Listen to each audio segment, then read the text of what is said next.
On va reprendre notre journée de rencontres autour du CNR, de rencontres, de formation, d'information, de partage autour du CNR.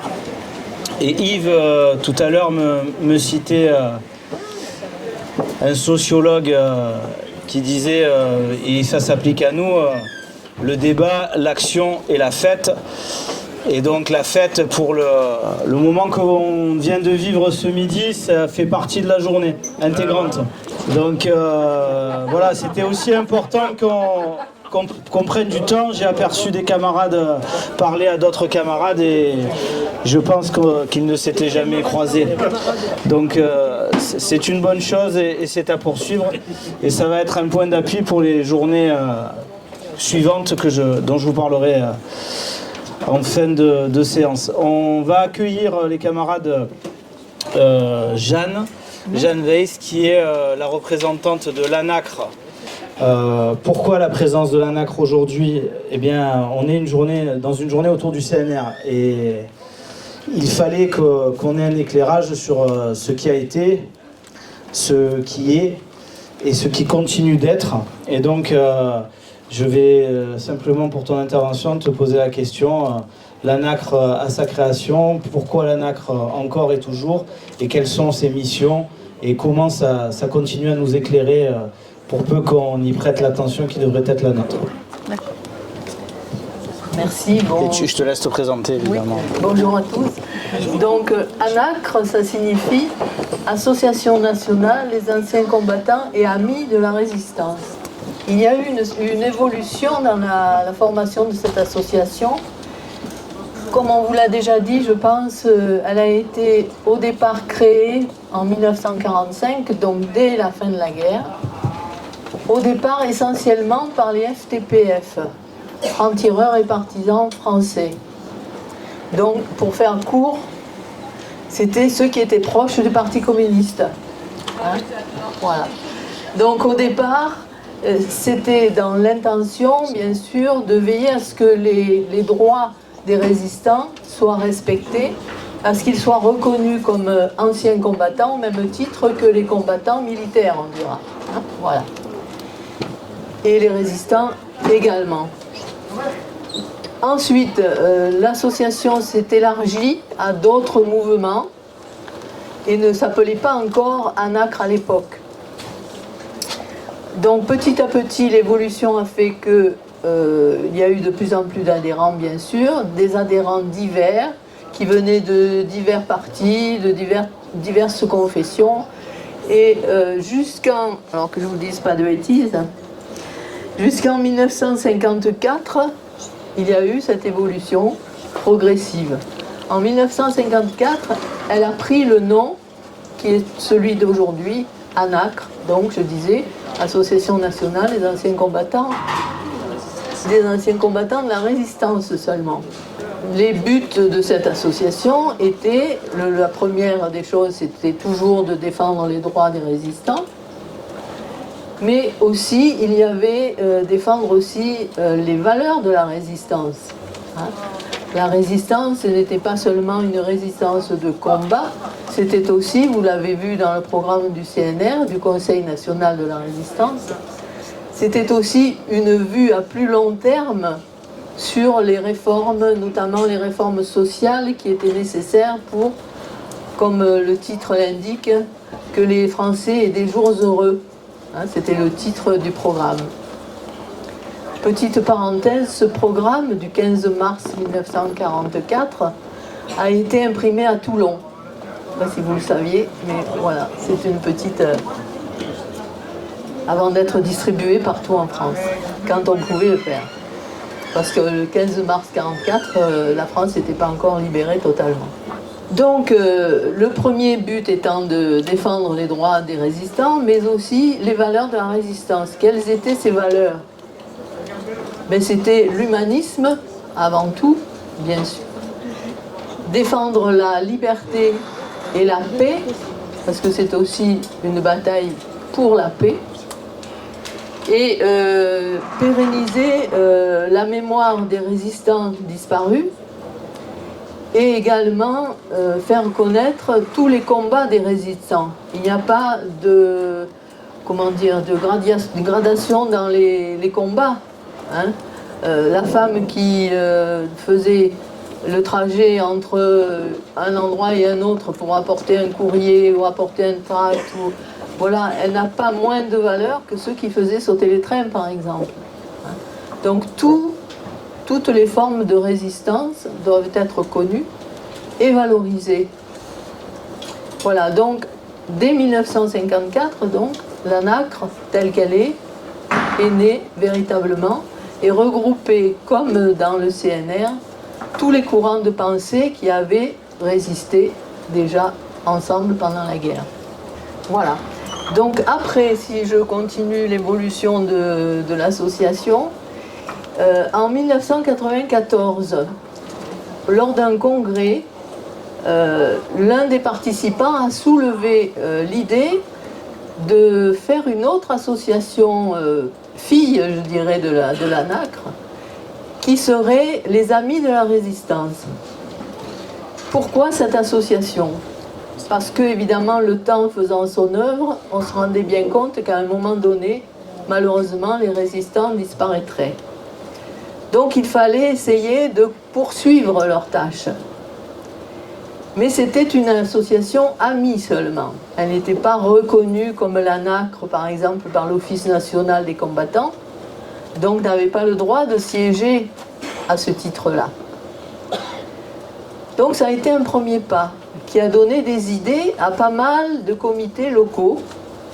À partir de cette date, des comités locaux se sont mis à commémorer le 27 mai, alors que ça n'était pas officiel du tout, mais ils le faisaient à leur titre propre. C'est ce qu'on faisait à la Seine, par exemple, en demandant l'autorisation aux municipalités. On avait le droit, ce jour-là, par exemple, de déposer une gerbe au monument aux morts, de convier des gens ensuite à une après-midi ou une projection, voilà. Jusqu'à ce que, alors exactement en 2006, les Amis de la Résistance entrent dans la NACRE pour avoir le droit de continuer à défendre les droits des résistants restants ou à découvrir, parce qu'on en découvre toujours qui n'ont jamais rien demandé et qui pourraient aussi, voilà. Et également pour permettre de continuer la tâche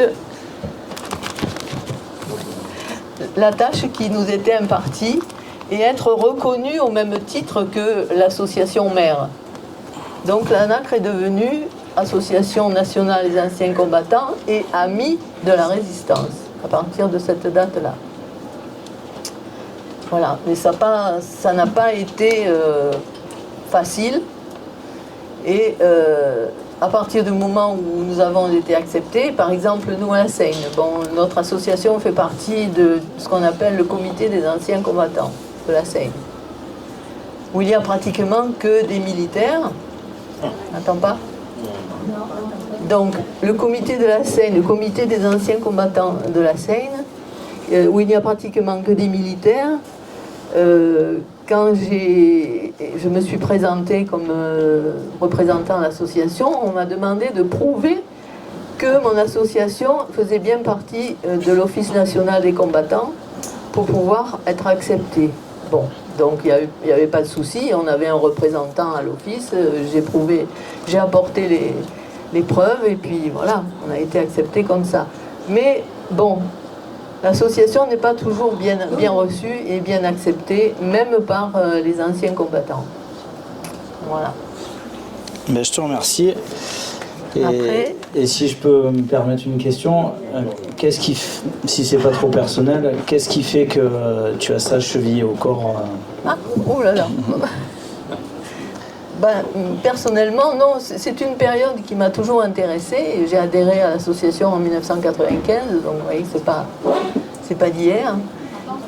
C'est pas d'hier, je disais, j'ai adhéré en 1995 parce que je connaissais une personne qui s'appelait Maurice Soustrière, que j'aimais beaucoup, voilà, qui était un résistant.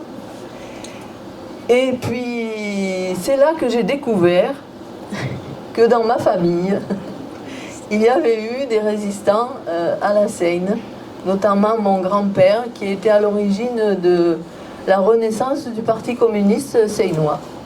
Voilà, sinon en famille on n'en avait jamais parlé. Bon, il faut dire que, comme on le disait à l'époque, je suis une enfant de vieux, c'est-à-dire mes parents m'ont eu, ça se faisait pas à l'époque, mais m'ont eu à presque 40 ans, ce qui était vieux pour... Voilà, donc j'ai très peu connu mes grands-parents. Mon père était bien sûr au courant, mais ne m'en a jamais parlé. Il est mort très jeune aussi. Donc voilà, je ne savais absolument rien. Et c'est au hasard aussi de... Quand on a débarrassé la maison de mes parents, on a trouvé un petit papier, pelure, c'est-à-dire un papier très très fin, sur lequel était indiqué de la part du commandant FTP de la Seine, Monsieur Monaco, c'était son nom, Georges, faisait bien partie de... Bon, c'était l'étonnement, mais bon, voilà, c'est comme ça que... Et petit à petit, j'ai suivi tout ce qui se faisait à l'association, et puis... Maurice m'a demandé à un moment donné, il était âgé, il se sentait plus capable de prendre les rênes du comité local. Donc voilà, il n'y avait que moi qui pouvais le faire, paraît-il. Donc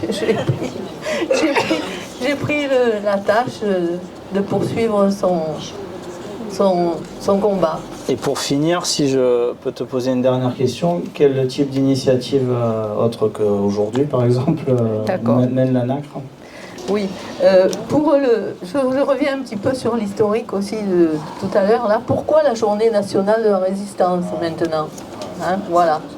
Parce que donc toutes les actions dont je parlais tout à l'heure, des comités différents, des comités locaux qui faisaient leur petite commémoration à part, voilà, petit à petit, ça a abouti à plusieurs demandes de l'association nationale auprès des gouvernements successifs.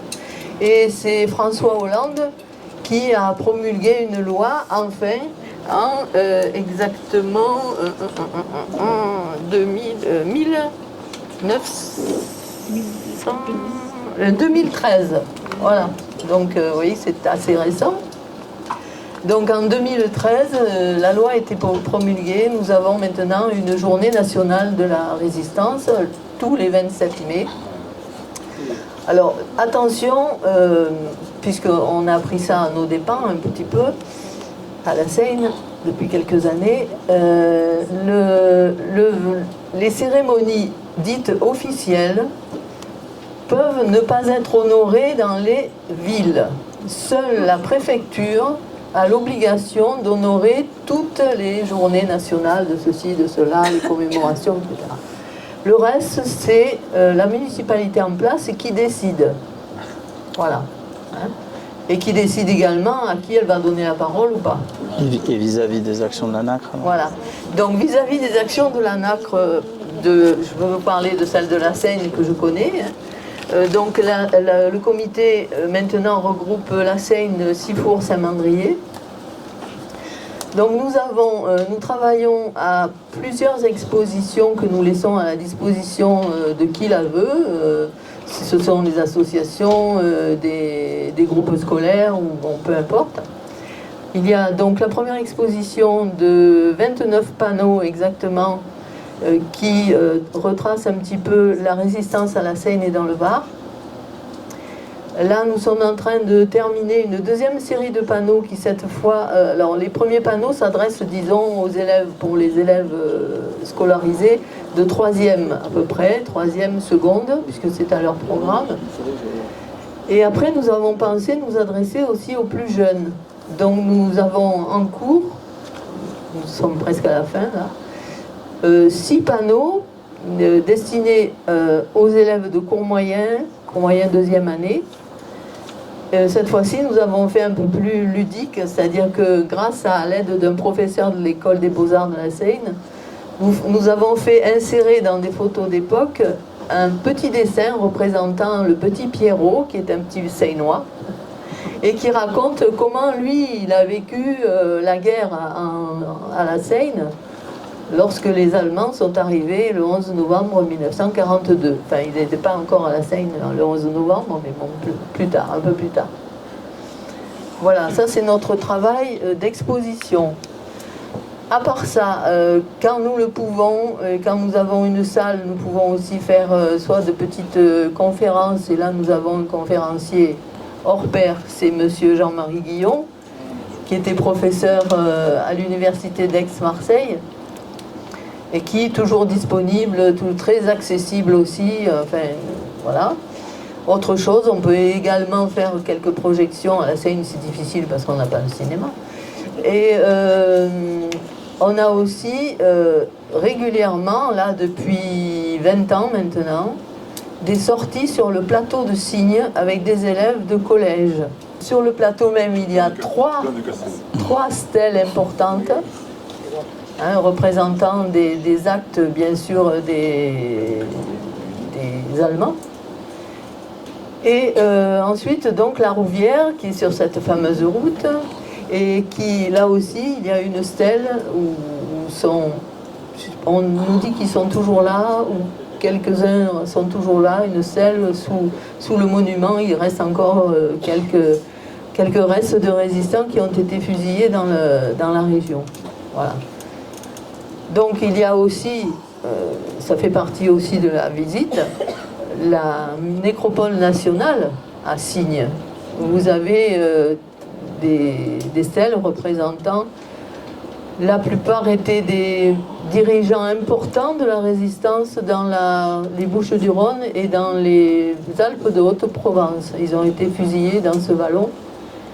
Et donc, toutes les années, le 18 juillet, il y a une cérémonie qui regroupe tous les départements, enfin les trois départements, des officiels de tous des trois départements, le préfet, enfin bref, beaucoup de personnes, une cinquantaine de drapeaux. C'est une cérémonie très importante. Donc tous les 18 juillet, à Signes, nécropole nationale. Sinon, personnellement, nous assistons le 2 janvier, alors là c'est un peu plus difficile et un peu plus froid. C'était le premier maquis où l'on a fusillé des jeunes gens, ils étaient 10, à la ferme de la Limate. Voilà. Eh bien, hop, merci beaucoup Jeanne pour cette présentation. Oui, il y a une question. Allez, on va prendre une question. Voilà, quand vous avez parlé d'expo pour les troisième et seconde et pour les cours moyens, c'est à quel endroit qu'on peut voir ? Alors, au siège, à la maison du combattant de la Seine, pour le moment, les panneaux sont entreposés là. Donc, je vous disais, la deuxième série n'est pas terminée. Hein, donc, elle n'est pas complètement imprimée sur panneau. Pour le moment, on travaille sur des feuilles. Il faut vous dire aussi que nous dépendons uniquement des subventions, que les subventions sont maigres et que, bon, les impressions coûtent cher. Et on le fait petit à petit. Hein, on ne peut pas tout imprimer d'un coup. Voilà, donc elles sont là et nous avons une journée, le deuxième lundi du mois, entre 17h et 19h en principe, mais un mois sur deux, parce que comme nous travaillons aussi à Sifour, donc nous avons une permanence à la Seine le deuxième lundi du mois et le mois suivant c'est à Sifour, cette fois-ci le vendredi matin à 10h.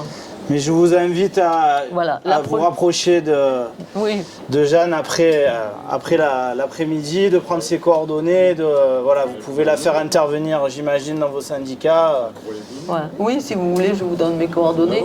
La prochaine réunion sera le 10 juin à la Seine. Hein, donc 10 juin à la Seine, entre 17h et 19h. Voilà. Il y a un blog. Oui. Il y a un blog que mon mari, tant bien que donc Michel s'occupe. Le travail de mémoire, comment dirais-je, important à réaliser. Le Conseil national de la résistance a légué de façon morale et civilisationnelle aux générations futures les valeurs qu'il défendait. J'ouvre une petite parenthèse. Ce week-end, à Toulon, se tenait l'Assemblée générale de la Fédération nationale des déportés internés résistants patriotes, qui elle aussi a évolué, puisqu'à l'origine, c'était la Fédération nationale des déportés internés politiques. Et par rapport à cette évolution, c'est aussi le souci, le besoin de s'ouvrir à toutes les composantes et à toutes les évolutions sociologiques de la société.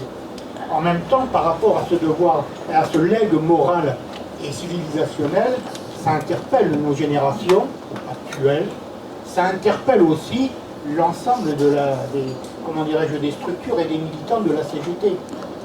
Concrètement, aujourd'hui, on est, je veux dire comme ça, on est à un tournant. On est à un tournant de l'évolution de la société.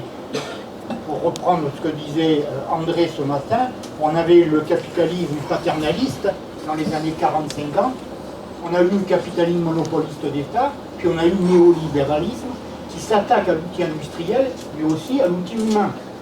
Et donc, on a besoin aujourd'hui de réfléchir avec les salariés comment on construit. On sent bien qu'on est dans une bascule là. Le 9 juin, ça peut être effectivement un moment important où la droite et l'extrême droite reviennent au pouvoir. Pour ça, aucune organisation, j'entendais l'AMRAC, je faisais écho à la FNDRP, je viens de lire le compte rendu de l'Assemblée Générale, c'est un appel vibrant contre l'extrême droite. Donc à partir de là, c'est notre responsabilité de syndicaliste. Comment on la construit avec les salariés? Que j'enchaîne.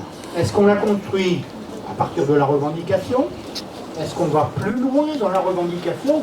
Donc voilà, ça faisait partie de cette construction. J'espère que vous avez découvert ou redécouvert cette association. J'espère que la paella a été bonne. J'ai coupé tout à l'heure la parole, mais il y a Marjo qui voulait dire un mot, donc je vais lui donner la parole avant de faire moi-même une intervention sur... elle est là, Marjo. Hop. De faire moi-même une intervention sur le temps présent. Et ensuite, on va aller avec Jean-José et les camarades interroger un petit peu le programme du CNR et faire un peu des parallèles. Voilà, c'est le programme de la courte après-midi qui nous reste à vivre ensemble. Vas-y, Marjo. Ça marche? Oui, ça marche. Oui, bonjour, Marjorie de la CPM du Var. Je voulais rebondir par rapport à ce qu'on avait vu avant le repas au niveau du documentaire. Je voudrais déjà saluer l'initiative de l'UD, en fait, parce que c'est un documentaire que je ne connaissais pas personnellement, qui est très enrichissant. Donc dans un premier temps, par rapport au documentaire, ça m'interpelle d'autant plus que je fais partie de la Fédération des organismes sociaux, je travaille à la sécurité sociale. Pour moi, le mot sécurité sociale me tient à cœur parce que ce matin, il y a un de mes collègues qui a parlé qu'il travaillait à l'assurance maladie. Et c'est là qu'on s'aperçoit justement de la casse qui a été faite depuis des années justement sur cette institution qui a été créée au lendemain de la Seconde Guerre mondiale, c'est-à-dire de protéger les individus de la naissance jusqu'à la mort. Et donc avant, ça s'appelait la sécurité sociale. Donc moi, je dis encore, je travaille à la caisse primaire d'assurance maladie du Var, mais aujourd'hui, il faut savoir que quand on rentre dans l'institution, on appelle ça l'assurance maladie, comme il y a l'assurance chômage, il y a l'assurance vieillesse. Donc tout ça, ça fait partie de la case de la sécurité sociale. Donc si tout le monde peut venir le 14 juin, justement, à cette journée d'études du 100% Sécu, ça a été rappelé ce matin, mais c'est pas 100% Sécu au niveau de l'exonération du ticket modérateur. C'est un projet de société, et qui est à l'initiative de la Fédération des organismes sociaux et qui est porteur en fait d'un renouveau et d'un espoir. Après, personnellement, tous ces documentaires qui rappellent la résistance me font beaucoup écho parce que ça rappelle que mon grand-père a été réfractaire au SCO, que j'ai appris il y a quelques années que mon arrière-grand-père faisait partie du comité clandestin de la résistance de Draguignan, donc c'est quelque chose qui me tient personnellement à cœur. Moi, je sais d'où je viens, voilà. Après, pour rebondir auprès d'une des camarades présentes, qu'est-ce qui fait qu'à l'époque, on a réussi à donner l'espoir? Comment on a fait pour se réunir? Moi, il y a deux mots qui me viennent, c'est la masse et la classe. C'est vrai qu'on était très nombreux au siècle dernier, et aujourd'hui, on est beaucoup moins. Et c'est surtout qu'on était porteur d'un... Voilà, et la CGT, un syndicalisme de masse et de classe. Et ça, il faut le rappeler en permanence, parce qu'au plus on perd de la masse, au moins on peut changer les choses dans la vie, changer la société, changer les conditions de travail. Voilà, ça c'est ce que je tenais à dire. Et puis après, comme je remercie l'initiative aujourd'hui, ça fait partie aussi non pas d'un Conseil national de la refondation, mais justement ça fait partie de tous ces triptyques, la lutte contre l'extrême droite, la journée du CNR, le 100% 5U, c'est aujourd'hui qu'il faut se battre pour changer les choses pour demain. Voilà. Et puis il y a un peu plus d'un an, je m'interrogeais sur un manque d'envie, non pas de lutter, parce que moi ça ne changera pas, je lutterai toujours justement contre l'oppression, contre le capital, contre les idées d'extrême droite. Aujourd'hui, je tiens à remercier l'UD parce que vous me donnez l'envie de continuer justement et de faire passer tous ces messages auprès de mes camarades et auprès des plus jeunes aussi. Voilà.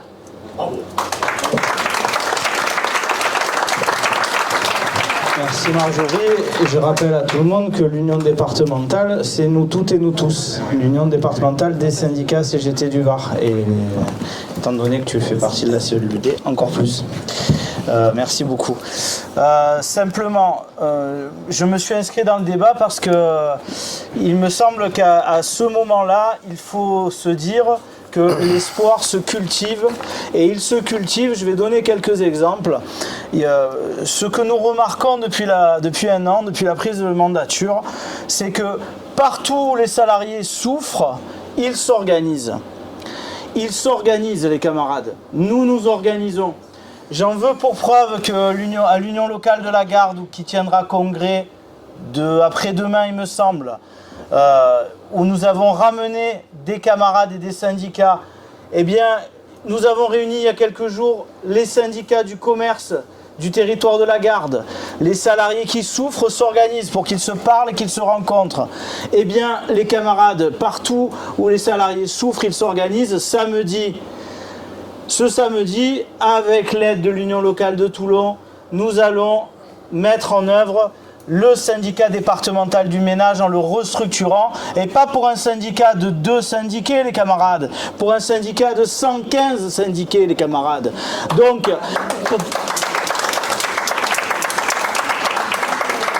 ce que je veux dire par là, et ce que nous disons tous, c'est que oui, nous avions des bastions syndicaux. Certains d'entre vous sont là pour les représenter. Mais nous sommes partout et nous avons l'ambition de nous développer partout. Et notamment en travaillant les uns avec les autres pour que nous puissions nous organiser au plus près de ceux qui souffrent. À ce moment-là, on cultivera l'espoir et les projets au cœur et avec les travailleurs. Pas à leur place, mais avec eux. Et c'est en ce sens qu'on va essayer avec Jean-José et les camarades André et Yves, toujours, d'interroger le programme du CNR. Si vous en êtes d'accord. J'ai pas de Mr Freeze supplémentaire à vous offrir. Donc on va essayer de faire comme ça. Donc la question qui va nous animer cet après-midi, c'est le programme du CNR et des jours heureux porté sur l'importance de la participation des travailleurs dans l'entreprise. André et Yves l'ont évoqué également. Mais concrètement, que signifiait cet objectif porté par ce programme? Il y en a eu quelques mots ce matin. Qu'en est-il aujourd'hui? Certes, on l'a balayé un petit peu ce matin. Qu'en demeure-t-il 80 ans après? Et interrogeons-nous ensemble sur les aspirations, les ambitions qui sont les nôtres. Est-ce que ce serait encore envisageable dans le monde actuel? Et je rebondis sur l'intervention de ma camarade qui disait un CNR 2.0. Dans la mondialisation et le capitalisme libéral, factieux, comme l'a décrit André, hégémonique et nos modes de vie et de consommation. On est des consommateurs. Jeannot, dans cette salle, nous dit souvent nous sommes des consommateurs, nous avons donc un pouvoir d'action sur les modes de consommation et ça a donc une répercussion. Donc voilà les questions. Quelle était la signification réelle de cet objectif du programme, vraiment à l'époque? À toi. Ouais. Alors je reprends un petit peu la parole en espérant que vous puissiez intervenir au moment du débat. Si vous voulez lever la main, n'hésitez pas à m'interrompre. Alors oui, la question est fondamentale finalement. Qu'en reste-t-il aujourd'hui? Et finalement, aujourd'hui, serions-nous capables de réaliser la même chose? Alors je vous ai distribué après le repas un petit quiz. C'est pas pour relever vos savoirs ni quoi que ce soit, c'est uniquement pour vous. Mais à la lecture de ce que proposait, de ce que portait ce programme du CNR, Le programme des jours heureux, je le rappelle, c'est quand même assez fabuleux par rapport à un projet de société. Et quand on dit d'un socle de modèle social, c'est quand même assez extraordinaire. Parce que beaucoup de points ont été évoqués, comme le disait Richard. La liberté de la presse, son honneur, son indépendance à l'égard de l'État et des puissances d'argent et des influences étrangères. Ce matin, une camarade soulevait le problème des jeunes, de savoir un petit peu la façon dont finalement on s'adressait aux jeunes. Le problème des jeunes, c'est la manière dont on communique, la communication. Et vous savez l'importance aujourd'hui de la communication et la manière... nous avons des experts de la communication, malheureusement, dans le camp adverse, au niveau de Macron, au niveau de l'extrême droite aussi, qui ment sur ces projets, mais Macron nous ment également. Mais nous, dans quelle mesure pouvons-nous lire réellement la réalité des faits? Ce qui s'est passé réellement. Avec un camarade, tout à l'heure, je regardais l'exposition, et je soulevais avec lui ce que nous portons au niveau de l'IHS aussi, l'importance de ce témoignage et des documents réels de l'époque. Parce que ce témoignage est absolument important et ne permet pas la transcription de l'histoire, telle qu'elle se fait bien souvent. Richard vous a dit ce matin que le terme CNR, la reprise sémantique de certains de nos termes, a été faite par Macron pour récupérer certains de ces mots. Au niveau de l'IHS, nous accordons une grande importance à l'archivage et à la réalité de ce qui s'est passé. Parce que c'est la seule manière de revenir sur la réalité de l'histoire. Donc c'est pour ça que nous avons présenté cette exposition. Voilà, donc vous lirez ainsi liberté d'association, de réunion, de manifestation. Est-ce que c'est toujours totalement aujourd'hui le cas? Est-ce qu'on peut aujourd'hui manifester comme on veut? L'instauration d'une véritable démocratie économique et sociale impliquant l'éviction des grandes féodalités économiques et financières et de la direction de l'économie. Est-ce que nous sommes en véritable démocratie? J'ai évoqué avec un autre camarade tout à l'heure la notion de démocratie. La première des notions de démocratie, c'est d'être en mesure de pouvoir avoir tous les éléments pour pouvoir se décider. Est-ce que c'est le cas aujourd'hui, par rapport au point que j'évoquais précédemment sur la liberté de la presse? Malheureusement, nous n'avons pas accès constamment à la totalité des informations dont nous aurions besoin. Il existe de la presse au niveau des organismes de la CGT qui malheureusement n'est pas assez répandue et n'est pas assez lue. Et c'est pour ça qu'il est absolument essentiel que l'on continue, nous, à lire nos publications. Je pourrais ainsi faire la liste, mais je vous la laisse faire tout seul, la liste à l'après-vert des propositions du CNR, parce qu'elle est assez fabuleuse, et donc c'est pas étonnant que quelque part, elle ait résisté à 80 ans avec peut-être toutes ses limites, tout ce qu'on a évoqué tout à l'heure. Elle avait des côtés réformateurs plus que révolutionnaires, donc on ne s'est pas réellement attaqué à l'ennemi qui, lui, est gagné par sa soif capitaliste, de toujours vouloir avoir plus de bénéfices, et donc d'écraser la classe ouvrière. Le plan du CNR, si on veut le synthétiser, c'est de présenter de deux façons, et c'est vraiment sa force. Il se présentait d'abord sur un levier économique. C'est-à-dire qu'on a veillé à... On parlait tout à l'heure de sécurité sociale. La sécurité sociale, c'était la définition de la santé telle que faite par la définition de la santé telle que le définit l'Organisation mondiale de la santé. C'est une situation de bien-être. La santé publique a élevé son niveau et la baisse de la mortalité infantile, la baisse, on a gagné en âge de vie, et tout ça c'était dans une situation de bien-être que tout le monde puisse vivre en fonction de ses besoins et non pas en fonction de ses moyens. Donc ça c'était une véritable possibilité de société, et en effet ça a été tout à fait probant. Dans aucun autre pays qui ne soit les dépenses en économie de santé n'ont été aussi faibles, parce qu'elles ont mis en place ce qu'à l'époque on faisait, c'est-à-dire de véritables plans de prévention. On travaillait à la santé. Depuis quelques années, vous connaissez le virage, maintenant on travaille, pour les gens qui travaillent dans la santé, on tarifie l'activité de soins. C'est la tarification de l'activité de soins, c'est-à-dire qu'on est dans le curatif. On n'est plus dans la santé, on oublie la santé. La santé, ça ne rapporte pas. Ce qui rapporte, ce qui crée des maisons médicales, ce qui fait de véritables parts de marché, c'est la maladie. Et c'est ce que vous verrez si vous allez dans la chambre de commerce, c'est ce que vous verrez si vous allez dans un centre médical privé, parce que malheureusement, c'est sur cette base-là et sur ce marché-là que la santé privée fait son beurre. si je puis dire. Donc elle est intervenue sur le point de vue économique. Elle est intervenue, le projet du CNR est intervenu sur le plan économique, d'abord en voulant donner un sens au travail. Le travailleur, en intervenant dans le travail, est le seul à pouvoir trouver du sens à son travail. Si on ne sait pas pourquoi on travaille, comme le disait tout à l'heure André Prode, en disséquant l'organisation du travail, en donnant une part de travail, en éloignant le travailleur de la finalité de son travail, il en perd le sens et il ne sait plus pourquoi on travaille. On est ingénieur, on fait des études d'ingénieur parce qu'on veut voir le progrès technique. On est amateur, on a lu Jules Verne et on veut faire progresser le monde. Et qu'est-ce qu'on fait? On fait une petite part de travail qui va aboutir à la réalisation peut-être bien d'une arme qui va être propulsée dans un pays dont on ne sait rien, sur des gens dont on ne sait rien. On perd le sens. On est dans le soin. On a été formé pour notre génération dans le care, la prise en charge du patient. On s'occupe d'une personne, on est dans l'empathie totale. Et qu'est-ce qu'on fait au quotidien? Je parle des soignants, je parle des assistants sociaux aussi, ou tout ce qui est dans l'assistance à la personne, dans l'éducatif. Et qu'est-ce qu'on fait? On fait un protocole qui va aller de tel à tel point, sans voir la finalité de la bonne santé de la personne que l'on a en charge.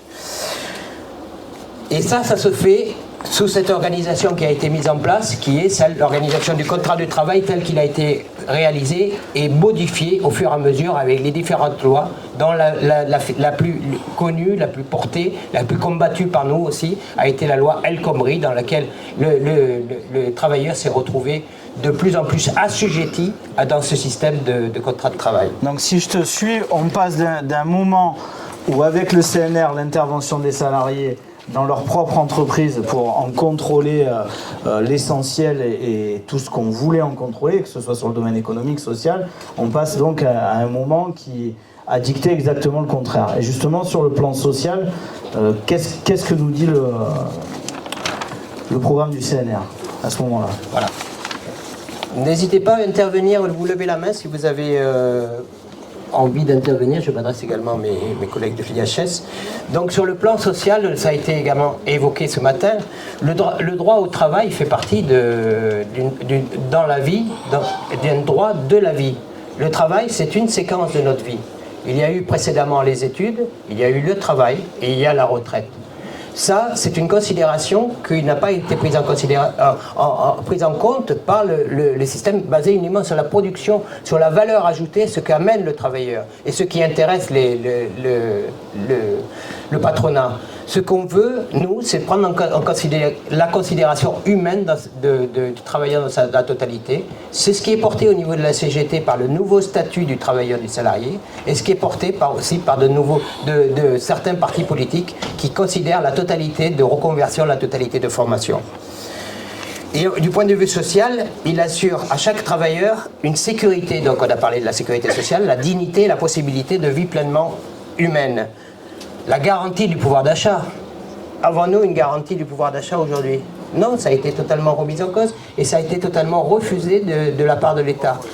On vous a dit, on vit aujourd'hui la signature de traités européens sur le prix de l'énergie, dans lequel notre pouvoir d'achat va prendre un 20%, alors que nous n'avons plus rien à dire. Où est la démocratie à ce niveau-là? Voilà, je ne voudrais pas être trop long non plus, je m'aperçois que je suis un petit peu long. On peut parler de la sécurité sociale, on peut parler de la sécurité de l'emploi, la réglementation, la sécurité de l'emploi. Un exemple évident aujourd'hui, la manière dont l'État, encore une fois, dans son agressivité, dans ce côté déshumanisé, s'attaque aux gens qui ne peuvent pas travailler aujourd'hui, qui sont en recherche d'emploi. C'est la manière dont il divise évidemment les catégories sociales suivant la manière dans quel parcours de leur vie ils sont.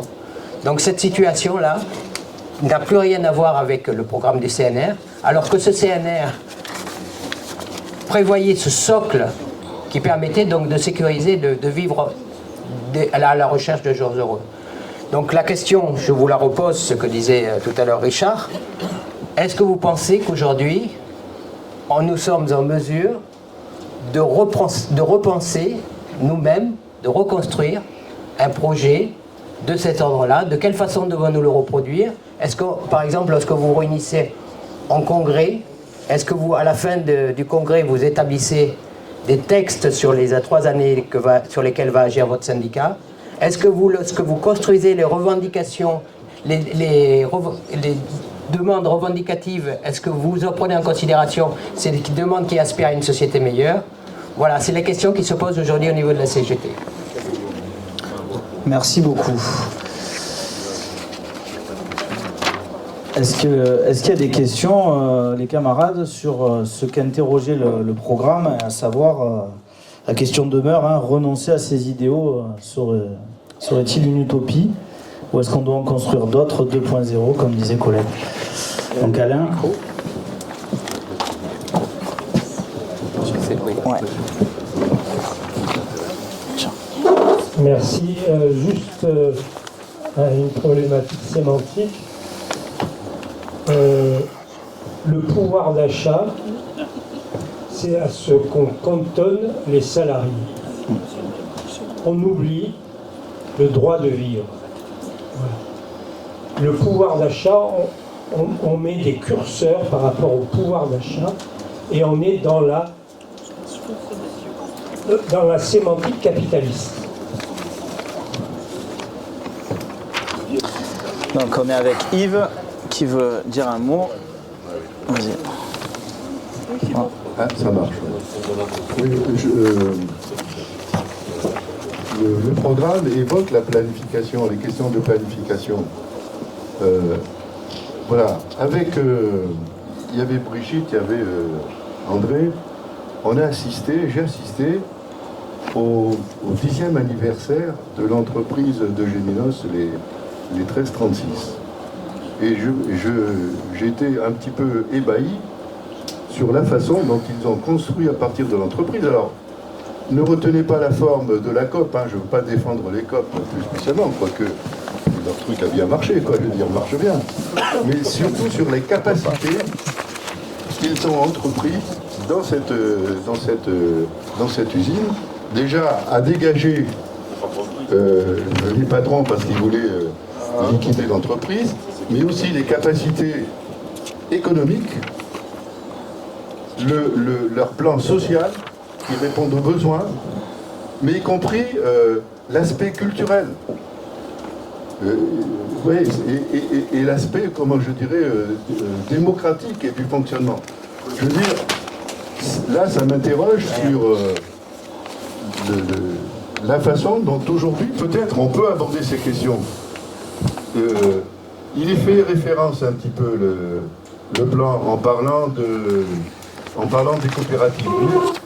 Voilà, je ne m'inscris pas forcément là-dedans, mais c'est pour montrer aujourd'hui, en 2024, eh ben, depuis 10 ans, il existe une entreprise dans laquelle les travailleurs, ils se sont donné les moyens économiques, sociaux et culturels pour faire vivre l'entreprise, et y compris la développer, et y compris avec les difficultés qu'ils rencontrent. Voilà, là il me semble qu'il y a une réflexion intéressante à avoir. Est-ce qu'il y a des questions, les camarades? N'hésitez pas, je vais passer la parole à... Ok.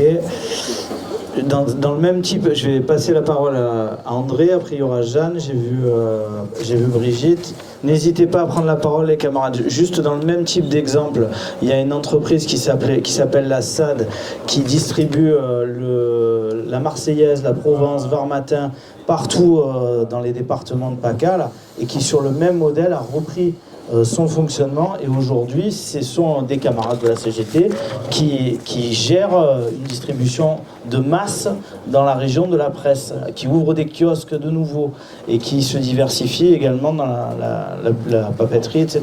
Donc c'est tout ça pour dire, peu importe l'exemple, mais c'est possible à petite échelle, nous arrivons à influer sur les modèles économiques au plus près. Et comme disait, je crois que c'est Jean-José qui disait ça ce matin, on n'est pas plus con que l'adversaire, hein, que le camp d'en face. Hein. On est des forces de travail, des forces d'intelligence collective. Voilà, je vais passer la parole à André, et après ce sera Jeanne, ce sera Brigitte, et j'invite tous ceux qui n'ont pas pris la parole à se lancer. Il n'y a pas de mauvaises questions. Et on ne sait pas tout non plus.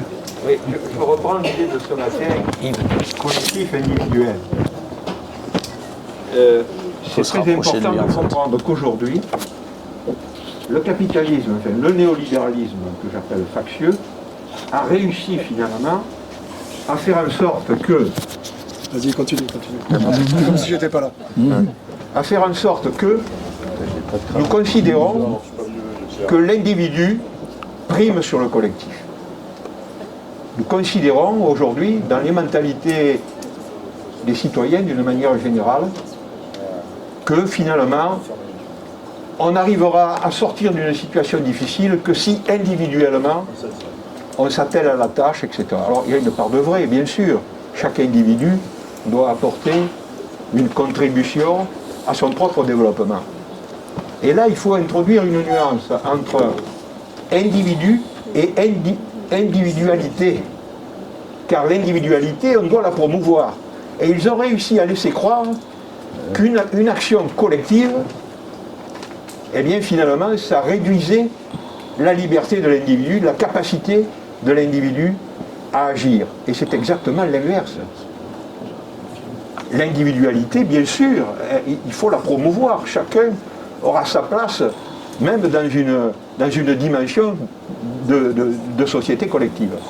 Voilà, donc ça déjà, ils ont réussi petit à petit à imprimer l'idée que c'est l'individu qui prime sur le collectif. Deuxième idée, ils ont réussi quand même à nous laisser croire que avoir affaire à un patron, c'est finalement une bonne chose parce que c'est lui qui nous donnait l'emploi. Hein? Donc, l'esprit, de plus en plus, malheureusement, et ça nous échappe un peu, mais il faut quand même le concevoir, de plus en plus, dans l'idée des travailleurs, de certains travailleurs, heureusement que la CGT est là pour essayer de montrer le contraire, mais dans l'esprit des travailleurs, l'idée que le patron, finalement, c'est un collaborateur, quoi.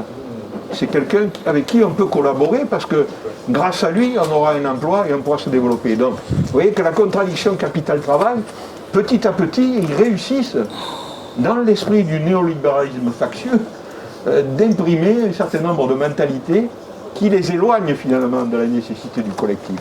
Ça, c'était une petite aparté. Mais en fait, mon intervention portera sur deux exemples. En Italie, au début du fascisme, notre camarade Gramsci, qui était à l'époque un leader du Parti communiste, il était d'ailleurs secrétaire du Parti communiste italien, s'est impliqué dans la grève qui a eu lieu à Turin, la Fiat, grève occupation générale, et qui a pu démontrer dans une prise de l'usine par tous les travailleurs, continuer à la faire fonctionner pendant un mois, a montré qu'on pouvait se passer totalement du patronat et même de certains cadres de l'entreprise. Donc, la démonstration a été faite que les travailleurs, c'était pas une petite entreprise d'une cinquantaine de travailleurs, hein. Il y avait plus de 1000 travailleurs, je crois que c'était 2000 à l'époque. Donc c'est quelque chose de considérable. Ça, c'est le premier exemple. Deuxième exemple, à Marseille, à la Libération, le préfet, comment s'appelle-t-il déjà? Aubrac, le préfet Aubrac, à Marseille, a accepté, parce que le patron de la métallurgie de Marseille s'était compromis dans la collaboration, et c'était 1200 travailleurs quand même, a accepté que ce soit le comité d'entreprise qui prenne la direction de l'entreprise. Et jusqu'à ce que De Gaulle, malheureusement, a mis le haut là. D'abord, il a enlevé Aubrac de la préfecture à Marseille. Mais donc là aussi, il y a eu un exemple pendant plusieurs mois de fonctionnement entier de l'entreprise uniquement par les travailleurs. Et ce que nous dit finalement le CNR, c'est quoi? Quel était l'objectif? L'objectif, c'était de montrer que les travailleurs étaient capables de s'impliquer dans la production pour petit à petit, je dirais, montrer que le patronat n'avait pas forcément sa place dans l'entreprise. C'était ça l'objectif, à travers les comités d'entreprise.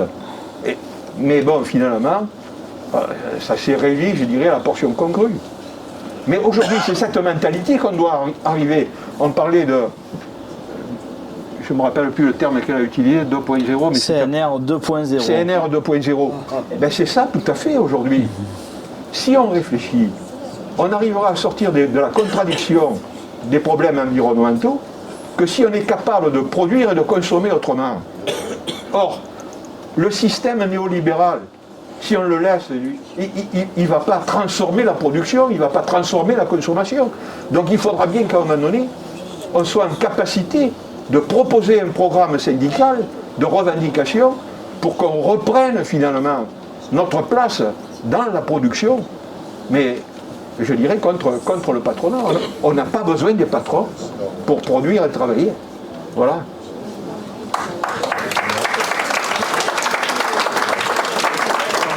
Donc il va y avoir Jeanne, puis Brigitte, Loulou, et après j'invite toutes celles et ceux qui veulent prendre la parole à ne pas hésiter à le faire. Le micro ? Je crois qu'il est là. Allez, à toi.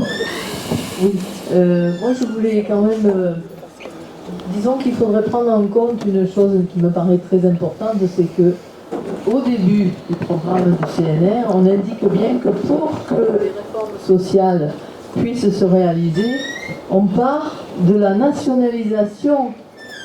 Et ça c'est important, puisque maintenant plus rien, pratiquement rien n'est nationalisé. Voilà. Donc c'était ça qui devait permettre à l'État d'avoir les moyens ensuite de mettre en place toutes les réformes qui suivaient. Voilà. Donc ça, je pense qu'il faut en tenir compte maintenant, voir la situation où on en est, hein. Et puis partir de là, quoi. Ce qui n'est pas simple dans les conditions actuelles. D'autre part, petite remarque aussi, on voit qu'en une page, on a les principales idées. Hein. On n'a pas besoin de faire des lois et des dizaines de pages de dossiers ou de quoi que ce soit. En une page, tout est dit, quoi. Hein. Voilà. Merci Jeanne. Brigitte, est-ce que vous pouvez faire circuler le message, le micro jusqu'à Brigitte? Quel message je pourrais te faire porter? Les critères de gestion surtout. Comment l'entreprise se réapproprie un certain nombre de reproduire le CNR. Oui, on le modernise. Je rappelle quand même que la CGT, on est force de proposition sur plein de choses. Et là, depuis tout à l'heure, on fait des constats. On parle de problèmes d'alimentation, de problèmes de l'environnement. Et je rappelle qu'au niveau confédéral, il y a des propositions par rapport à l'environnement. Il y a des propositions par rapport au fait que moi aujourd'hui je consomme comme je peux parce que j'ai pas l'argent. Et donc il y a des propositions pour l'augmentation des salaires. Y compris sur l'histoire de la nationalisation, il y a des propositions. Ne prenons simplement que les propositions qui sont faites pour l'énergie, pour une renationalisation du pôle énergie. Et en même temps, on démontre que c'est possible même s'il existe l'Europe. Voilà, donc je crois que oui, aujourd'hui le CNR, il est possible de l'adapter à la modernité, mais que nous, au sein, et c'est notre péché, c'est qu'on ne fait pas assez savoir au sein des salariés, auprès des salariés, on ne fait pas assez savoir nos propositions globales sur l'avenir, sur ce qu'on propose. Voilà. Donc je vais passer la parole à... Donc il faut faire circuler le micro jusqu'à Loulou. Je voudrais juste dire que... Enfin... Déjà, partageons ensemble que pour construire ce genre de réalisation, les exemples de 1336 ou de la CPPM que j'ai cité, il faut quand même une conscience collective et politique assez développée. Pour qu'on partage ce socle commun, il y a quand même un toujours vrai à la CGT, c'est la formation syndicale, mais non pas comme une incantation, mais bien comme elle est repensée depuis 2018. s'impliquer dans la CGT, participer, développer la CGT. Je fais juste un arrêt là-dessus. Cette formation qu'on a relancée à l'UD, elle conceptualise totalement le capitalisme qu'on a en face, elle le décrit, elle le décortique, et on travaille autour du mouvement social, jusqu'au mouvement social, pour justement contrecarrer toute sa structuration. Et la deuxième partie de cette formation, elle insiste sur des propositions de la CGT, et c'est pas ringard, hein. Je veux dire, travailler moins pour travailler tous, les 32 heures, la sécurité sociale pour tous et toutes, avec la proposition du 100% sécu, et enfin le développement humain durable. Voilà comment elle est construite.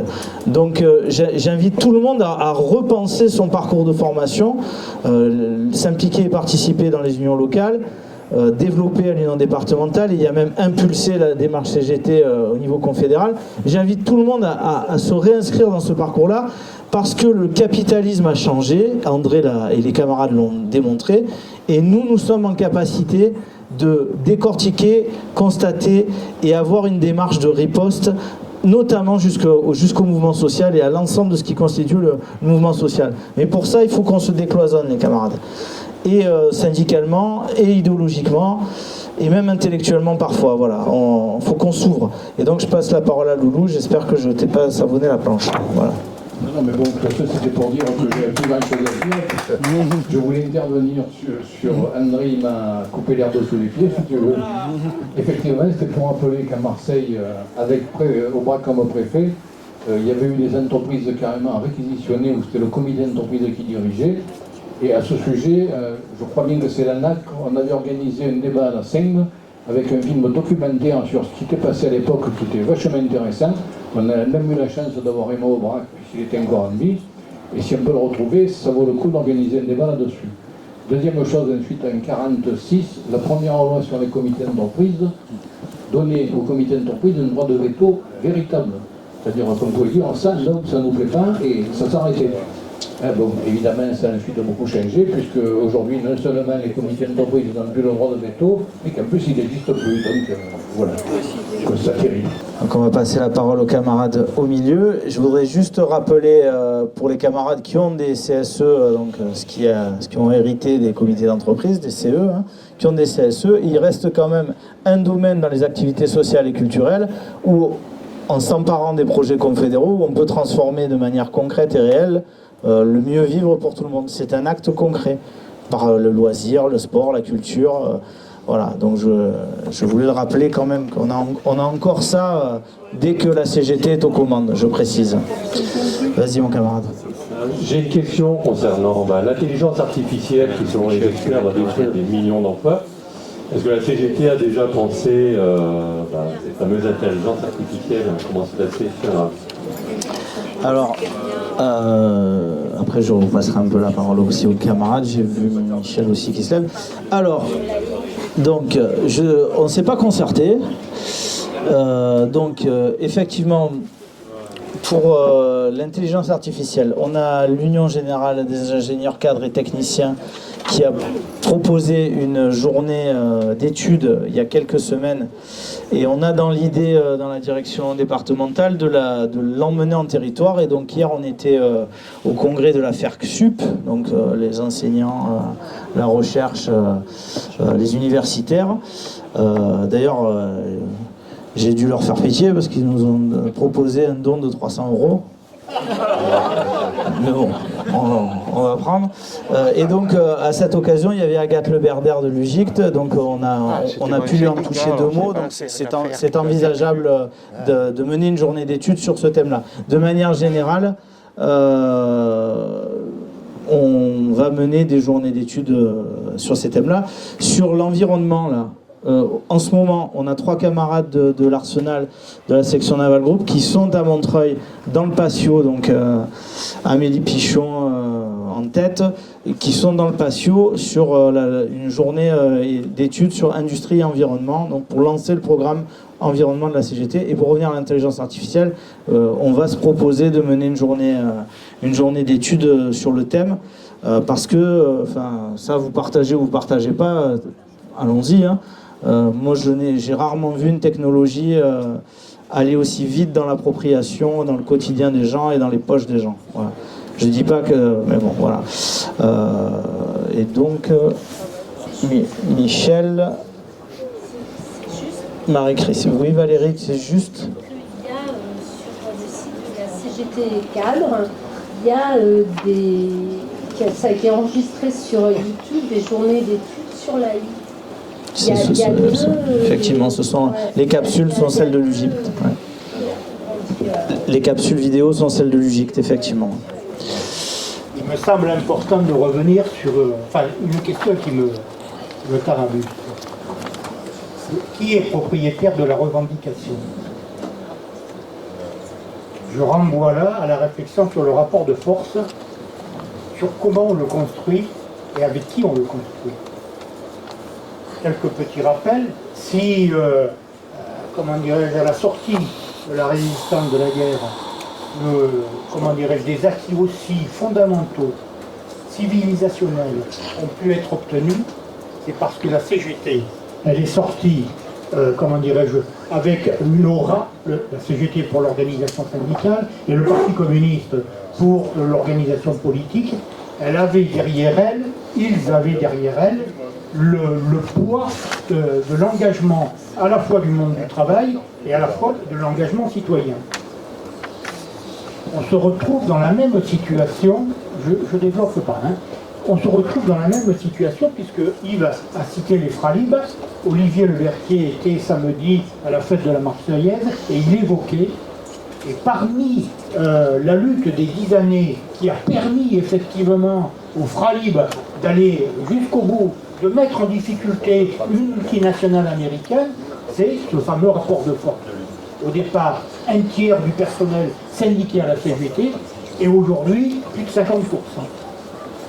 Quand je disais qui est propriétaire de la revendication, ça me semble, comment dirais-je, une interrogation qui doit traverser toutes les organisations de la CGT. On peut avoir les plus belles propositions qu'on veut, et Dieu sait si le contenu revendicatif de la CGT est pertinent, si on n'arrive pas à le faire approprier par les travailleurs, par le monde du travail, on va se heurter à une difficulté majeure qui est celle de l'élargissement, de la prise en compte et de l'élargissement. Je crois que c'est une réflexion qu'il nous faut avoir. Comment on construit et à partir de quoi on construit dans les services, dans les ateliers, dans les usines, sur les chantiers, dans les services de la restauration, de la grande distribution. Comment on construit si on ne part pas du vécu quotidien des salariés. Le vécu quotidien des salariés, c'est le pouvoir d'achat, les conditions de travail, le contenu du travail, ma place dans l'organisation du travail, l'espace de liberté que j'ai dans le travail pour organiser. Je suis un cadre dans un service, j'ai besoin d'espace de liberté, comment je le construis? C'est ces questions-là qui sont prioritaires aujourd'hui. Mais en même temps, l'organisation syndicale, elle ne peut pas seulement se tenir ou s'en tenir au contenu revendicatif. Elle a besoin de travailler l'autre pan qui est celle du changement social. Moi, je vous interpelle, mes camarades, il y a 10 jours de ça, le groupe parlementaire Lyon tient une conférence de presse et autour des deux députés, alors le groupe Lyot c'est le groupe centriste, hein, je veux dire, c'est pas forcément des grands révolutionnaires et c'est surtout pas des marxistes, mais en même temps, à côté d'eux, vous avez l'ensemble des organisations confédérées. Et la question qui est posée, qu'ils posaient et sur laquelle ils vont essayer d'avancer à l'Assemblée et au Parlement, c'est l'assurance chômage, la déréglementation au travers du projet Macron sur l'assurance chômage. Ça doit nous interpeller, ça. C'est pas les partis de gauche, hein. C'est l'autre. Mais les organisations confédérales, syndicales, étaient derrière. Donc, en même temps, on a besoin de regarder avec les salariés comment toutes ces questions-là viennent, comment on peut essayer d'avancer là-dessus. Je vais prendre un dernier exemple pour ne pas être trop long. C'est un exemple qui remonte quand même à quelques années et qui va faire plaisir à mes camarades de la FAP, c'est la votation citoyenne. comment à Brignoles on a réussi à construire un rassemblement transversal et horizontal avec la diversité des populations et des organisations pour s'opposer à la déréglementation postale sur le secteur de Brignoles. On se retrouvait, je vais faire court, on se retrouvait à la Bourse du Travail à Brignoles. Est-ce que tu peux conclure, Michel, 50, s'il te plaît? 60, 70. Est-ce que tu peux conclure, s'il te plaît? Oui. Vas-y, conclue. Et on a été capable d'organiser une manifestation à Brignoles pour la défense des services publics et pour le maintien de la présence postale, où 300 personnes ont envahi le bureau de poste de Brignoles. Voilà. Merci. Marie-Christine, il me semble. Après Marie-Christine en jaune. Il faut laisser parler la salle maintenant. Il faut laisser parler. Bonjour, vous m'entendez? Fort et clair. Marie-Christine pour la CGT du CHITS, Centre Hospitalier Intercommunal Toulon-la-Seine. Pour répondre à la question de ce matin, parce qu'après les interventions se sont faites un peu à la suite, une pensée profonde, c'est que non, il n'est pas nécessaire d'avoir une guerre pour entrer en résistance, en fait. Et qu'est-ce qu'on fait, nous, aujourd'hui, et qu'est-ce qu'on fait à la CGT concrètement? Eh bien, on le fait, quoi, voilà. Alors, effectivement, le nombre a diminué, on est 600 000, et avant, il y avait 5 millions et quelques. Mais et alors, quoi? Où est le problème? On est là, en fait. La résistance, elle peut prendre de nombreuses formes, et surtout se manifester dans des contextes variés. Qu'est-ce qu'on fait? Dès qu'il y a un événement, on y est. On est toujours en réseau, on a les contacts partout. En fait, on fait de la résistance, il n'y a pas photo. Elle peut être pacifique et non violente, c'est ce qu'on prône, et c'est ce qu'il faut qu'on garde. Basée sur la désobéissance civile, la protestation, on se mobilise. Voilà, en fait c'est ça, c'est nous la CGT. Alors le nombre, effectivement, c'est un héritage du CNR, et aujourd'hui merci pour cette journée parce que vraiment ça étoffe, et le rappel historique il est hyper important et ça nous donne la force et l'envie de continuer. Du coup j'ai perdu ce que je voulais dire. La suite des événements, on continue en fait, on est là pour ça, on se rencontre tous ensemble. C'est la base. En fait, on est au cœur de la résistance à la CGT. Voilà, j'espère que j'ai pas été trop longue. Merci. Parfait. On peut applaudir, les camarades. On peut s'applaudir. On ne vous applaudit pas en entreprise, en administration, quand vous parlez avec le camp d'en face et qu'on passe tant de temps avec eux. Donc applaudissons-nous quand on est entre nous. Florence Capello du Conseil régional. Alors moi, je ne vais pas m'étendre, mais je suis pas plus optimiste que ça. T'as le droit. Pas pessimiste non plus, mais sans pouvoir politique, on ne fera rien. Et surtout entre militants et contre militants. Parce qu'il faut se dire, on est contre militants, tout le temps. Donc, c'est bien. On se conscientise entre nous-mêmes. Pour moi, ça fait un peu témoin de Jéhovah. Je ne sais pas, je ne connais pas les témoins de Jéhovah, mais je vais dans cet extrême-là. Ils sont pires. Parce que j'aimerais croire à ce que vient de dire Marie-Christine, mais c'est pas que j'y crois pas, mais je ne suis pas aussi optimiste que ça. Et la différence entre nous et ce qu'on a vu ce matin, c'est que derrière, il y avait une force élective. Peu de temps après ce qui s'est passé et leurs réunions et leurs propositions, il y a eu des élections. Des électeurs qui sont venus en masse voter pour ce programme et pour que ça puisse se mettre en place. Ce n'est pas du tout cette configuration qu'on a en ce moment. C'est une question, comment on fait politiquement, parce qu'on ne peut pas faire du syndicalisme sans politique. Et comment on fait politiquement pour échanger avec les nôtres, parce que c'est plus facile avec les nôtres, parce qu'on est dans nos métiers, dans nos missions, dans ce qu'on sait faire. Et comment on fait pour leur donner ce regard-là et dire, moi la politique, quand on te dit, pour faire simpliste, moi la politique, c'est tous les mêmes, enfin non, c'est insupportable. comment on fait pour les amener, parce que toi tu t'occupes pas de la politique, mais la politique elle va s'occuper de toi. Et là le 9 juin, c'est très très important, et ça a toujours été très important, et c'est là, enfin, c'est notre travail, moi je pense qu'il est là, parce qu'autrement on fait que super blabla, on passe des journées, c'est super intéressant, hein. Tout est très intéressant, nos échanges sont super intéressants, mais on ne peut pas en rester là, quoi. On ne peut pas en rester là. Et on l'a vu dans le documentaire.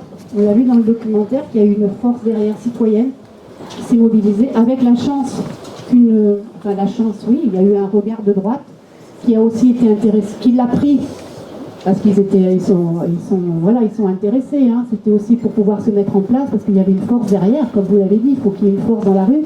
La force, elle était là. Et après, ils ont fait en sorte pour que ça puisse être en 58. De Gaulle, il a mis des choses de côté parce que là, il avait le pouvoir. Il a eu besoin de ce pouvoir citoyen. Mais nous, comment on fait pour emmener ces gens aux urnes, enfin nos collègues, les salariés, quoi. Parce que c'est nous la force, on le dit, hein, c'est les travailleurs, c'est nous, mais comment on fait pour qu'ils prennent en main que ce soit au niveau écologique, que ce soit politique, que ce soit social.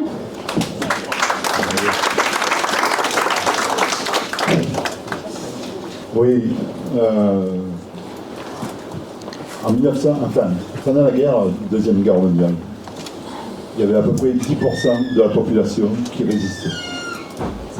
10% de la population qui résistait. Il faut replacer les choses dans le contexte. Il ne faut pas croire qu'il y avait 90% de la population qui était en résistance. 10% de la population qui résistait. Au-delà de ça, tous les conquis ont été conquis, entre guillemets, quand l'intervention des ouvriers, du monde salarial, s'est mise en place. S'il n'y a pas de rapport de force, les camarades, ben on ne gagne pas. S'il n'y a pas un blocage réel de l'économie, ben on ne gagne pas. Il faut être clair là-dessus. Alors je suis d'accord avec toi, hein. On a de beaux discours, mais après derrière, il faut avoir des actes de conviction pour pousser, pour aller à l'affrontement des idées, Sinon on est banané. On ne fait que parler. Il faut s'affronter, il faut affronter les idées. Je suis fils d'immigrés italiens. 1925, mon père est parti de son pays. Il a combattu en France, contre ses frères italiens, quoi. Ça, c'est la réalité. Et à partir de là, il faut avancer sur nos convictions, défendre nos convictions. Il faut les faire partager par le plus grand nombre, sinon on est cuit. Ça, je suis entièrement d'accord. Et c'est un travail, effectivement, de longue haleine, quoi. Dans le moment qui est face à nous, là, où l'extrême droite progresse dans toute sa splendeur, le rejet de l'autre. Notre responsabilité est d'y faire face à ça. Et il ne suffit pas d'avoir de beaux discours, quoi. Il faut aller au charbon. Il ne faut pas avoir peur de se blesser intellectuellement, je pense. Oui, parce que ça fait mal. Merci beaucoup. Donc on va donner la parole à Eric. Après il y a Johan, Dany, Alain. Ouais, je m'inscris dans le débat là parce que je pense qu'on est au cœur à un moment donné de la journée. C'est comment à un moment donné le Conseil national de la résistance, et en fait c'est 80 ans, on peut le transposer aujourd'hui. C'est ça en fait le sujet. Comment alors le camarade l'a dit, les cheminots, 5 millions de personnes, certes, 5 millions de syndiqués, mais il me semble qu'il n'y avait pas 5 millions de résistants à l'époque. Il y en avait bien moins. Il y avait à un moment donné cette vision de dire comment on peut, territoriaux, fonction de publique. différentes, j'ai envie de dire, différentes orientations politiques, comment on peut s'unir pour faire obstacle à la peste. Alors, moi ce que je me dis aujourd'hui, c'est ils risquaient quoi eux? Ils risquaient leur vie. Aujourd'hui, certains dans le privé risquent leurs emplois, c'est déjà beaucoup. Et dans le public, on risque quoi? On risque quoi? 5 millions de fonctionnaires. Et quand il y a 2 millions dans la rue, on est content. La réalité, elle est là aujourd'hui. Hein. Comment gagner les consciences? Et après, quand tu ramènes à aujourd'hui 32%, le Rassemblement national, les camarades, le premier parti de France, c'est pas le Rassemblement national, hein. Il est à 52%, le premier parti de France. Il n'a pas trop d'avis, hein. Il est un peu dégoûté d'ailleurs. C'est l'abstentionniste. C'est celui-là. C'est celui-là qu'il faut aller chercher. Hein. Alors, il y a eu un film très intéressant à l'Union locale de la Seine la dernière fois, hein. C'était On est chez nous, un film qui a déjà 6 ans d'ailleurs, qui était un peu visionnaire parce qu'il disait, il s'appelait le Rassemblement National Populaire, si certains l'ont vu. Donc il était déjà visionnaire, parce qu'à l'époque il s'appelait déjà le Front, il s'appelait encore le Front National. Donc il était déjà visionnaire ce film-là, et il parlait d'une région de France. La région de France, du nord de la France, c'est qu'ils ont vécu beaucoup malheureusement de désindustrialisation et qu'ils n'avaient confiance en plus personne. Donc certains ils votaient plus, d'autres n'avaient pas trop d'avis et se faisaient influencer par le fossoyeur du social, hein, parce que, qu'on se le dise, hein. Mais moi je retiens hier, j'ai quand même, et j'ai terminé là-dessus, hein, j'ai quand même retenu le candidat du Parti communiste, quand Bardella disait ouais, le communisme a fait des millions de morts, il a dit le communisme français, c'est Manouchian. Par contre l'extrême droite d'aujourd'hui, c'est Pétain.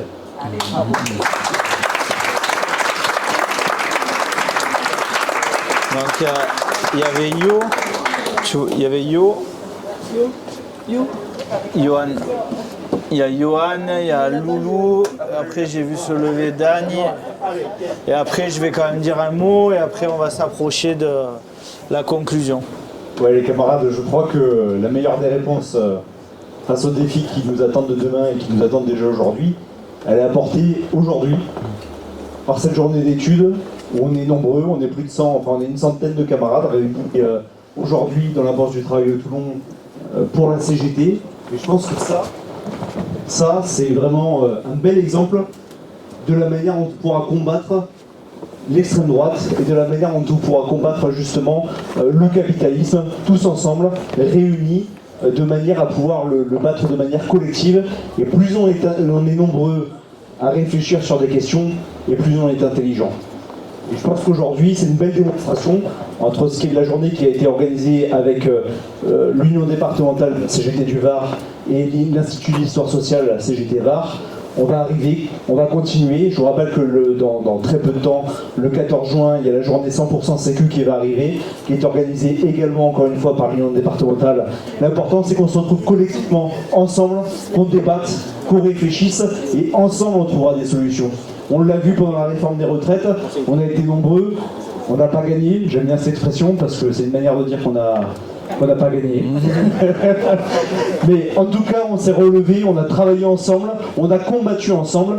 Et je crois que de toute manière, les camarades, il y a 80 ans en arrière, ils ont combattu ensemble, ils ont gagné ensemble. Et de toute manière, on gagnera ou on perdra ensemble, et en tout cas, on combattra ensemble. Et je crois qu'aujourd'hui, c'est la leçon qu'il faut qu'on retienne, c'est que c'est unis, syndicalement, qu'on arrivera à combattre les idées du capitalisme et les idées d'extrême droite.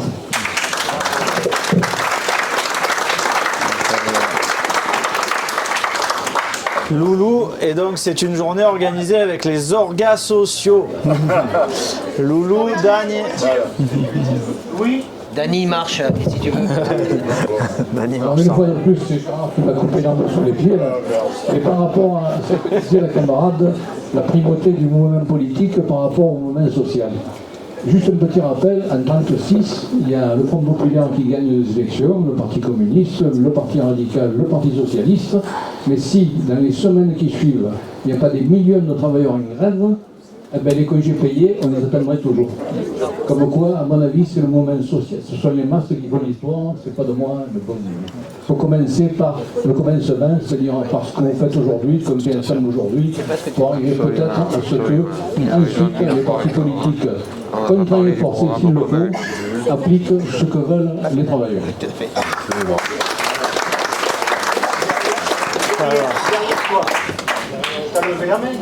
Donc ça fait Marjo. On peut faire, c'est sur le chemin. Ça fait Marjo, Alain, Dani. Il a le micro, Dani. Je fais juste court. C'est parce que tout à l'heure c'est Brigitte qui a parlé des repères revendicatifs, c'est des propositions à la CGT. L'histoire ça reste toujours important, mais je pense que ce qui est important c'est qu'est-ce qu'on va faire demain surtout. Donc je pense que c'est là où on a tous cette obligation collective de travailler ensemble pour changer les choses de demain. Donc il faut justement à travers de toutes ces initiatives qui sont faites dans les syndicats, auprès des UD ou même au niveau de la Confédé, on s'en accaparer et les répercuter pour changer les choses. Donc moi je pense qu'on a tout ce qu'il faut pour faire en sorte que demain les choses changent, quoi. Voilà. Donc il y a le projet du 100% sécu qui est porté, non pas mon camarade IHS, mais par les organismes sociaux. Voilà. Oui, d'abord je voudrais remercier l'UD pour cette belle journée. Et puis, Richard a parlé plusieurs fois de désenclavement. Je voudrais qu'il explique ce que ça veut dire. Je vais le faire. Moi, je suis au syndicat des retraités de la Sorbe.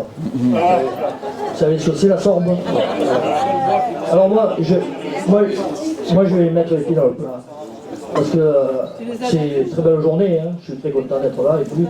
Mais quand même, j'ai une certaine rancœur parce que j'ai vécu le dernier mouvement, le mouvement des retraites, je l'ai mal vécu.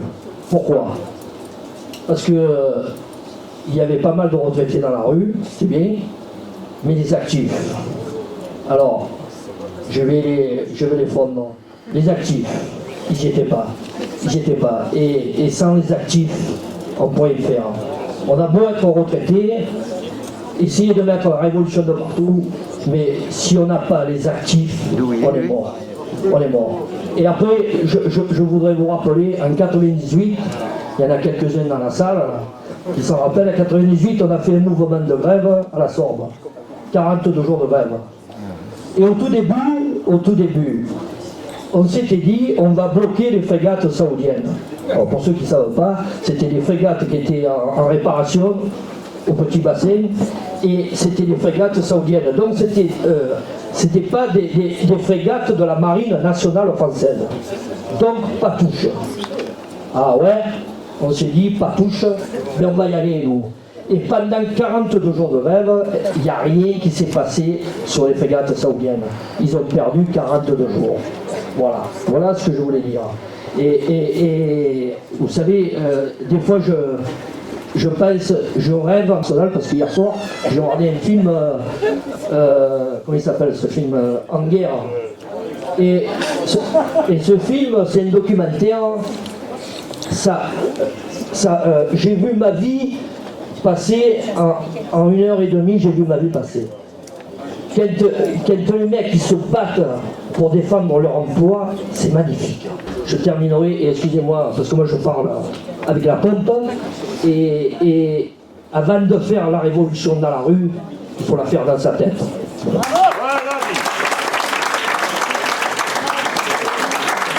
Je vais commencer par une information.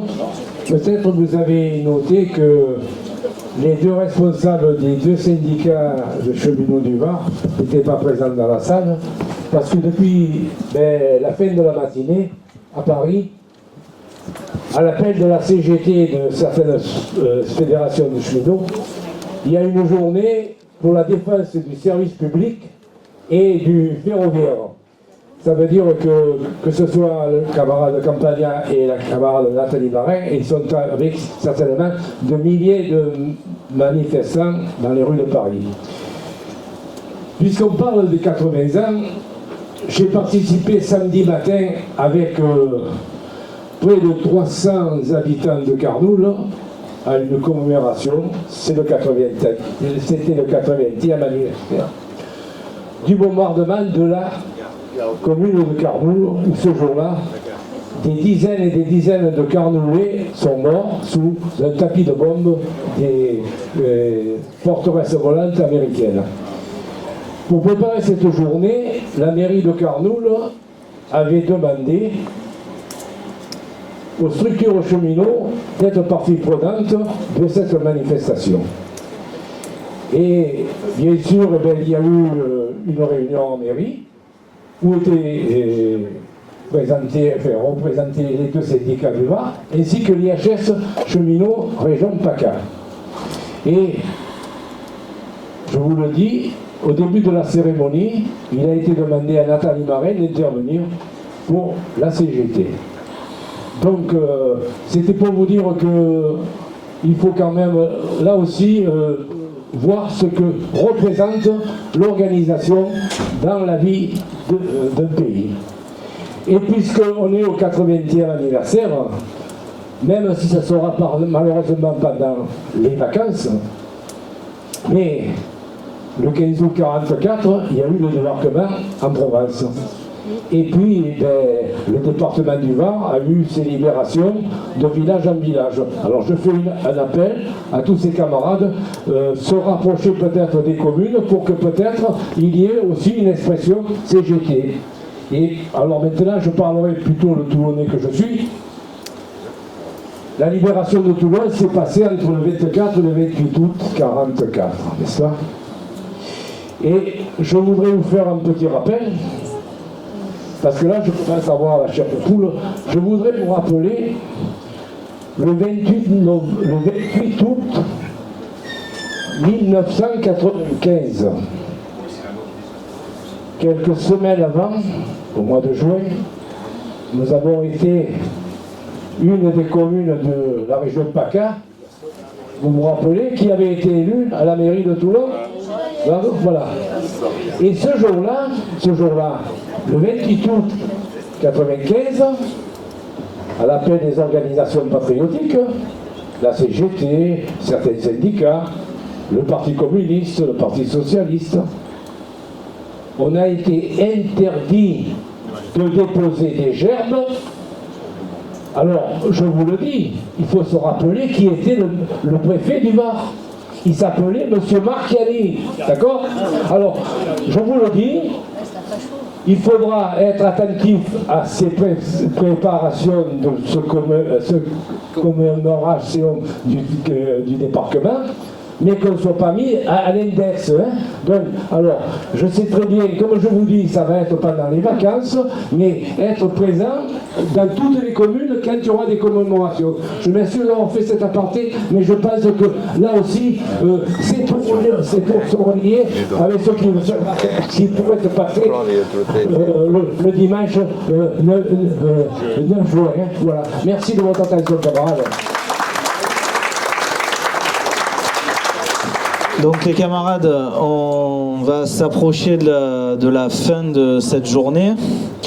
Je vais donc essayer de synthétiser, d'éclairer la question d'Alain aussi.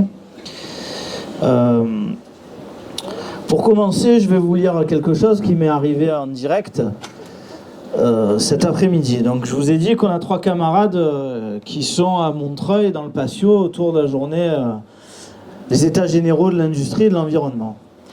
Et donc la camarade qui m'écrit, elle me dit en direct de l'industrie et de l'environnement, travailler avec les syndicats et les associations en lien avec le territoire pour mener de front la justice sociale et le climat. Traiter d'abord ça avant d'aller discuter avec le patron. Moi je crois que quand on a une camarade qui écrit ça, ça veut dire des choses. Ça veut dire que les camarades, je m'adresse à tous ceux qui n'ont pas pris la parole aujourd'hui. Les témoignages que nous avons eus, ils doivent nous servir de repères, mais pas de leçons. Parce que ce que nous allons écrire tous ensemble, c'est l'avenir. C'est le CNR 2.0. C'est le décloisonnement. Alors c'est quoi ce fameux décloisonnement ? Ce fameux décloisonnement, les camarades, c'est qu'on ne peut pas, dans la plus grande organisation syndicale de ce pays, continuer à travailler les uns à côté des autres. On ne peut pas s'éviter. On est condamné à discuter entre nous, à élaborer des projets révolutionnaires, à prendre possession des entreprises quand on peut. On est condamné à se former. On est condamné à s'émanciper. On est condamné à ce que les intérêts des uns soient mes propres intérêts. On est condamné à ce que j'ai un bureau de poste, à ce que j'ai des camarades du commerce, qui travaillent dans des bonnes conditions. On est condamné à ce que l'hôpital public soit ouvert. On est condamné à ce que les urgences soient ouvertes partout sur le territoire. On est condamné à être plus intelligent. On est condamné à l'effet de répétition. Et pour ça, il faut décloisonner. On est condamné à l'effet de répétition. L'effet de répétition, voilà ce qu'il est. L'effet de répétition, c'est que de ces réunions-là, nous allons entreprendre et répéter au plus proche de nos syndiqués. Et pour ça, il faut arrêter de renoncer. Voilà, arrêtons tous ensemble de renoncer. Ne renonçons pas à aller au contact. 100 camarades dans une salle de la CGT. Ça veut dire que demain, on peut parler potentiellement à un de plus. Là-haut, il y a en fin d'année, les élections de TPE. C'est aussi un enjeu. Ceux qui souffrent, il faut les organiser. Si on parle ne serait-ce qu'à un salarié des TPE, moins de 11 salariés, on va les organiser pour ce qui les regarde. Le salaire, Michel, le temps de travail, les conditions de travail. Donc, ce tous ensemble, ces conditions du tous ensemble, ce qui a été possible il y a 80 ans, nous allons le reconstruire, mais en nous décloisonnant, idéologiquement, organisationnellement, et en se formant. Parce que nous restons la forme et la force organisée la plus nombreuse de ce pays. Loin devant les partis politiques, et oui, si nous ne travaillons pas nos propres consciences, nous ne créerons pas les conditions de nos engagements dans la force politique, parce qu'il faudra une traduction politique à un moment ou à un autre, que ce soit par le mouvement social et toutes ses composantes, ou par l'action politique. Mais si nous ne le conscientisons pas à partir de nous, si nous renonçons à l'élévation, si nous versons dans la médiocrité, parce que vous comprenez, c'est comme ça. C'est la fatalité. Il n'y a rien de fatalité quand on arrive à détacher et à sortir, et ça on a quand même réussi à l'imposer au patronat. Vous êtes sur du temps de travail à la CGT, dans les murs de la Bourse du Travail, pendant le temps de travail. C'est toujours vrai. Donc les camarades, ces journées elles sont là pour se redonner collectivement des bases. Ces journées elles sont là pour être répétées. Ces journées elles sont là pour faire ce qu'on peut faire dans tous les domaines, y compris par l'action juridique. Tout ce qui peut être arraché doit être arraché. Et donc on va les répéter ces journées. Et en plus de ça, d'être intelligent, on va se faire plaisir, on va se faire du bien. Et je vous invite, l'affiche est suffisamment grande sur la porte, le 7 juin au soir, à venir faire la fête de la CGT du Var. Inscrivez-vous, il faut qu'on soit plus de 100 camarades. Et je vous invite le 14 juin. Cette journée 100% sécu. Et après, on aura une vraie programmation en 2025 sur les journées ATM, l'intelligence artificielle. On va créer les idées dans le Var, autour du transport, de l'aménagement du territoire, parce qu'il y en a marre dans le Var de ne pas savoir comment on se déplace dans ce putain de département. On ne sait plus comment se déplacer. On va travailler tout ça et on va avoir de nouveau une voix audible dans le département. On va de nouveau compter dans ce département. Aujourd'hui, on existe peu, on va exister plus parce qu'on a envie d'être différent, parce qu'on n'est pas des marginaux et parce qu'on est la CGT, les camarades. Voilà.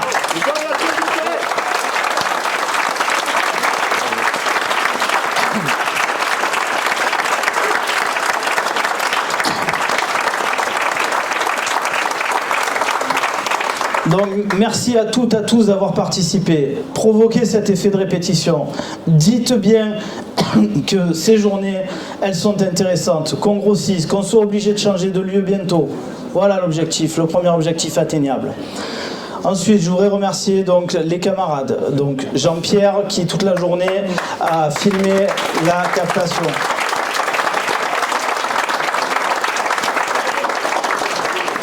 les syndicats du département qui ont massivement inscrit pour qu'on soit aussi nombreux. Merci aux syndicats, les camarades. Et aux directions syndicales. Et je ne sais plus qui le disait, mais c'est un acte de direction. D'inscrire du monde, c'est un acte de direction. Merci au bureau de l'UD d'avoir eu cette idée programmatique. Voilà. Merci au bureau de l'UD. Merci aux camarades de la CE de l'UD. Merci à l'IHS, CGT du Var. On va essayer aussi dans l'avenir de mener ce genre de journée avec l'Indecosa. Je vous rappelle que, autour d'autres thèmes, je vous rappelle que vous êtes tous et toutes membres avec une adhésion à Indecosa de par votre carte de syndiqué. Voilà, merci à toutes, à tous.